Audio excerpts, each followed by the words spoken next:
क्योंकि इस हफ्ते एक सबसे बड़ी बात हुई है और ये है शायद जो लोग गुड़ी पाड़वा मनाने की होड़ में लगे हैं उनके लिए भी एक बेहद खुशखबरी है। सोने के जो दाम है पंडित जी वो 28,000 के आसपास आ गया है।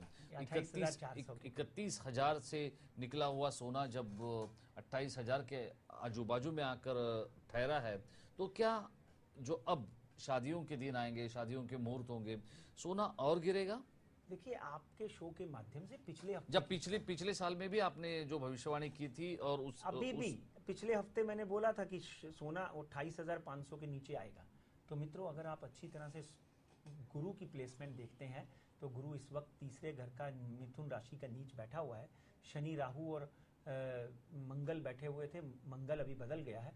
मगर आज अगर हम अच्छी तरह से कुंडली का अध्ययन करते हैं तो सोना 28,400 चल रहा है, उससे नीचे आने के योग पक्का बनते हैं।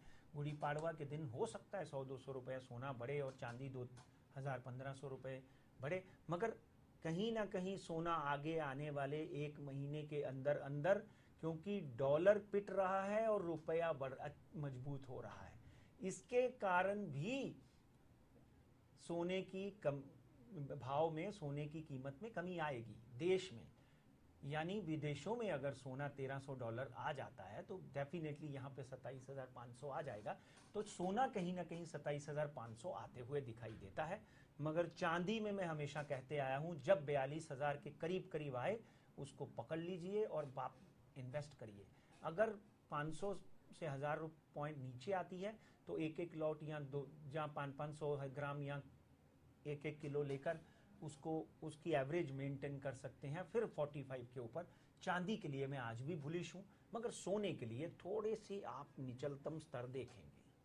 लेकिन क्या ये जो निचलतम स्तर जो है सोने का, ये और कितने समय तक बरकरार रहेगा, ऐसा आपका मानना है? मेरे को तो कुंडली के हिसाब से 20 मई तक ये जो है ये सोना नीचे आता हुआ दिखाई देता है। और अगर कहीं बीच में एक आध जंप मारता भी है 200-300 रुपए का, या $1-1.5 10 से 15 या 20-25 डॉलर का, तो डेफिनेटली ये वापस उसी रफ्तार से अगले 48 to 96 ओवर में नीचे आता हुआ दिखाई देगा। अंतर्राष्ट्रीय मैं अकेला, जब मैं फाइनेंशियल प्रेडिक्शन करता हूं राजेश जी, तो वहां पे मैं 3-4 चीजों का समावेश ले लेता हूं। एक तो ग्रह दशा क्या कहती है, दूसरा अमेरिका में डॉलर की परिस्थिति क्या है, और अमेरिका में जो हर वेडनेसडे को बेन बेर्नैके या फेडरल रिजर्व के चेयरमैन जो है वो क्या स्टेटमेंट निकालते हैं, एम्प्लॉयमेंट रेशो क्या है, क्योंकि अमेरिका से पूरा विश्व चलता है और हिलता रहता है। साथ ही में हम यूरोप की परिस्थिति देख लेते हैं और हमारे देश की पॉलिटिकल परिस्थिति और हमारे देश की आर्थिक परिस्थिति, और साथ में फिर ग्रहों का समावेश पूरा मिलाकर एक बहुत ही अच्छा कंपैटिबिलिटी चार्ट बनाया जाता है, सुदर्शन चक्र जिसको हम बोलते हैं। तब जाकर सोना, चांदी, Bombay stock exchange, national stock exchange और डॉ जोन और नैस्डैक की भविष्यवाणियां की जाती हैं, जिससे भगवान की कृपा से 90 से 95% सफलता सामने नजर आती है।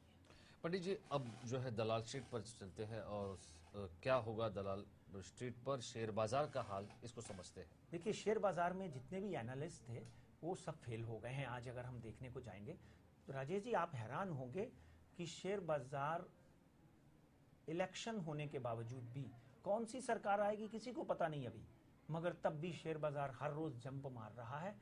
शेयर बाजार 22,400 का आंकड़ा छू चुका है। कहीं ना कहीं बॉम्बे स्टॉक एक्सचेंज हमारी बात सुनता हुआ दिखाई देता है। 22,400 का आंकड़ा बहुत बढ़िया। अगर हम बैंकिंग सेक्टर को देखें तो कहां से कहां जंप मारा उसने, 1400 से 1900 हो गया। State bank of India, bank of India ने कम 25 रुपए। ये बैंकिंग सेक्टर ने बहुत अच्छा बड़ा जंप मारा, और साथ में जितनी भी आईटी इंडस्ट्री थी, डॉलर के कमजोर होने से उसमें भी अच्छा उछाल दिखाई दिया।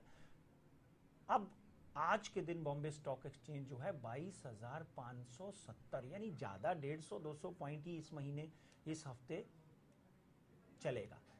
तो कहीं ना कहीं 22,600 तक छू सकता है मैक्सिमम।